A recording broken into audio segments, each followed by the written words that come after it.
राधे राधे दोस्तों, RRB NTPC का 90 days channel लेके मैं आ गई हूँ। ये डे सैटरडे और संडे का है। सैटरडे संडे आपको पता होता है सिर्फ पीवाईक्यू आपको रहना आता है, टेस्ट देना होता है। इसलिए मैंने 2 डेज लिख दिया, 21 डेज 22 डेज एक साथ कर दिया, संडे और मंडे पीवाईक्यू 8 आवर स्टडी। इसमें मैंने कोई भी सब्जेक्ट इंक्लूड नहीं किया है क्योंकि ये सैटरडे और संडे का प्लान है। तो आपको क्या करना है, मैथ में जो अब तक आपने 6 डेज में 7 डेज में जो भी पढ़ा है, जो कुछ भी पढ़ा है, तो उसमें आपको प्रैक्टिस करनी है। अब तक का जो भी आपने 7 डेज में पढ़ा है उसकी प्रैक्टिस करना है। फिर उसके बाद सबका पीवाईक्यू देना है, चाहे आप टेस्ट के रूप में लीजिए या पीवाईक्यू लीजिए। पीवाईक्यू दीजिएगा वैसे। फिर रीजनिंग है, रीजनिंग में भी जो है आपको कुछ नहीं करना है, कोई मैंने नया चैप्टर पढ़ने को अभी फिलहाल नहीं दिया है। इसमें आपको पीवाईक्यू लगाना है प्लस टेस्ट भी देना है।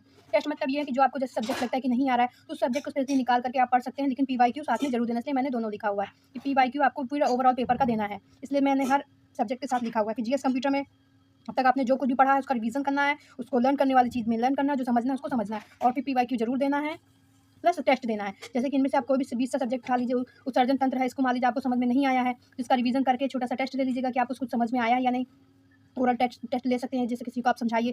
जीके करंट अफेयर में भी आपको यही करना है कि आपको रिवीजन करना है, जो अब तक आपने छोटे शॉर्ट्स नोट्स बनाए होंगे उसको याद करिएगा। फिर उसके बाद ओवरऑल अपना पीवाईक्यू दीजिएगा, मतलब कि आपको समझिए इन 2 दिनों में कम से कम 4 पीवाईक्यू देना है। तो बहुत से लोगों को शायद ये ज़्यादा लग रहा होगा, बट ज़्यादा नहीं है। मैंने हमेशा कहा कि थोड़ा थोड़ा प्रैक्टिस करेंगे, अभी कितनों के जो है नंबर कम आ रहे होंगे, स्पीड कम होगी, इसीलिए हर एक सब्जेक्ट के अकॉर्डिंग एक पीवाईक्यू या टेस्ट रखते जाएंगे अपना सब्जेक्ट जो समझ नहीं आ रहा है, तो इससे इनकी ही स्पीड बढ़ेगी। तो इसीलिए मैं इतना दे रही हूँ, क्योंकि कितने भी लोग होंगे इनमें से 4 मैंने पीवाईक्यू अगर लिखा तो 4 में से शायद 2 ही कर पाएँ, कुछ लोग तो एक ही पीवाईक्यू देंगे। इसलिए मैं कह रही हूँ, इसीलिए मैंने चारों में पीवाईक्यू रखा है कि जैसे मैथ का किया, आपको इंटरनेट पे, यूट्यूब पे, आपको हर जगह मिल जाएगा। मैथ का सिर्फ क्वेश्चन है, कोई भी उठा लिया। ऐसा नहीं कि आप पर्टिकुलर एकदम बुक से पढ़ी तो आप सोचते हैं सेम टू सेम वही एग्जाम में आएगा, नहीं। आपको क्वेश्चन सॉल्व करना आना चाहिए कि कोई भी आपके सामने क्वेश्चन रख दिया है तो उसको आप आसानी से सॉल्व कर सकें। तो समझिए जब आपने उसको सॉल्व कर लिया कि कोई भी आपको क्वेश्चन उठा के दे दिया, आपने सॉल्व कर लिया कि ये एज का है या एवरेज है या सिंपल इंटरेस्ट है, कंपाउंड, कोई भी क्वेश्चन दे दिया, बस आप उसको सॉल्व कर लें। ये मैटर नहीं करता कि उस बुक में आया या नहीं। तो इससे आपकी एक स्पीड भी बनेगी, एक हैबिट ये बन जाएगी कि आपको कुछ भी क्वेश्चन रहेगा सॉल्व कर लेंगे। आपको ये प्रॉब्लम नहीं होगी कि लास्ट टाइम वो बुक में ऐसा आया था, पेपर में ऐसा आया था तो ऐसा हो गया। तो आप एक पर्टिकुलर नॉर्मल स्टडी की तरह भी पढ़िए और स्मार्ट स्टडी करिए कि आपको कोई प्रॉब्लम ना हो, आराम से अच्छे से पेपर दे सकें।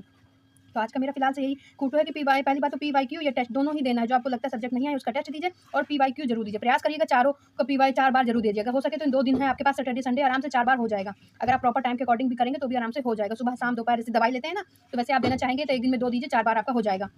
तो इसलिए आज का मेरा बस खूटो यही है। All the best. और हाँ, मैं टेलीग्राम चैनल का लिंक मैंने दे दिया है, मुझे सब्सक्राइब कीजिएगा, सपोर्ट कीजिएगा। और ये आज का मेरा खूटो है, रुको मत, चलते रहो, थोड़ा थोड़ा पढ़ते रहो। 2 टेस्ट पीवाईक्यू होगा, 3 होगा, किसी का 4 हो जाएगा। ऐसा नहीं है, घबराइएगा नहीं, किसी का 1 होगा, लेकिन दीजिए जाओ।